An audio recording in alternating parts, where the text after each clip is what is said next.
Hey there, dwburman here. I just thought I'd share with you an experiment I did last week.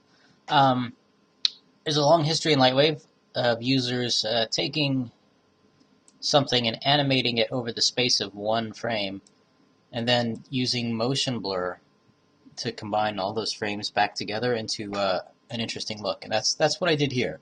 I have an animated edge, and through the magic of motion blurring, it actually gives a nice, soft, pencil-y kind of look. If you look at my scene here, it's in VPR, it's really kind of blocky and blobby looking. Um, but if I go to my camera properties,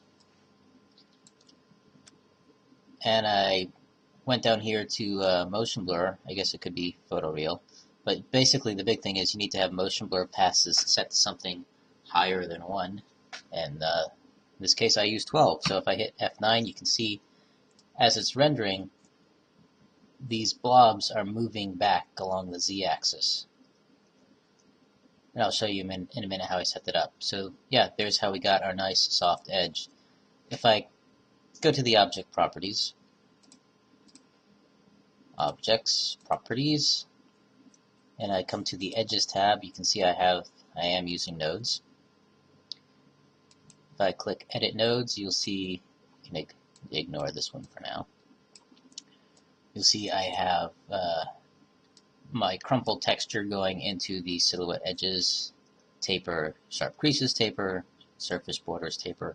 That the taper determines how thick the line is. So if I double click on the crumple, you'll see I have an envelope on the position, and if you think of red, green, blue, X, Y, Z, I'm actually animating this on the Z axis. And there we go.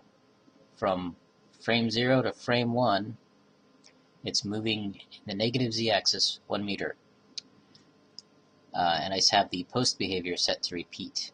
I can do the pre-behavior to repeat, and that way on frame 1, on 0, on frame 1, on frame 2, they're all in the same position.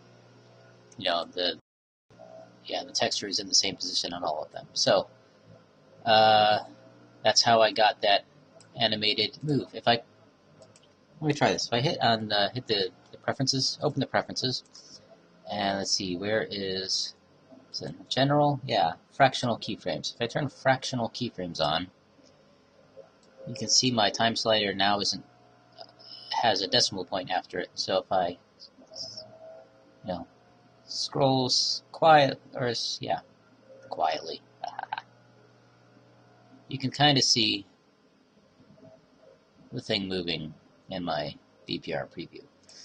Anyway, it's probably just easier to see it when I rendered it.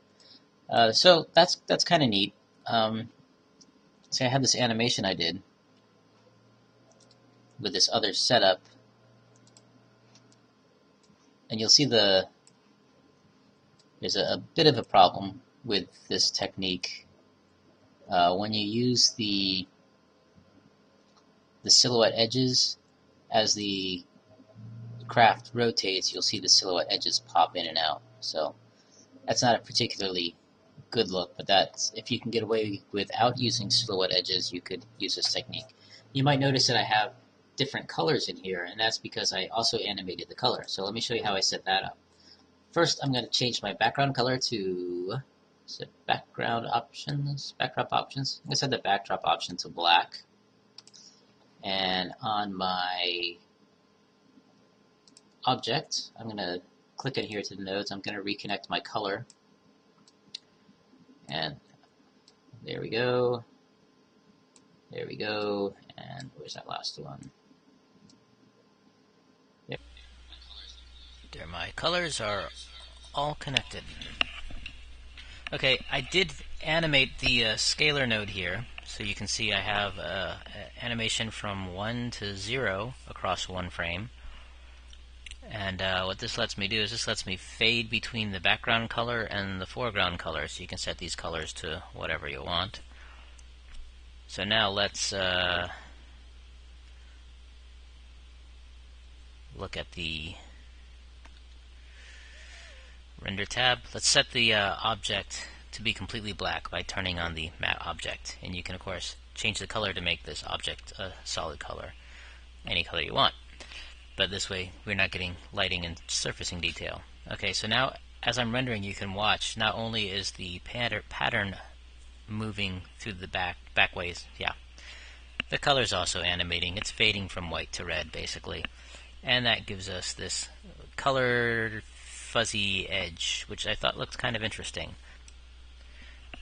Another thing you might want to do with this is, as this is animating, you'll notice that the lines are pretty much the same throughout the entire animation, and you might want something to make them wiggle. So you might want to add another node in to rough up the position or change the position over sets of frames. So, you know, for 2 or 3 frames they are the same, and then the next 2 or 3 frames they are different. So you don't have the solid thing.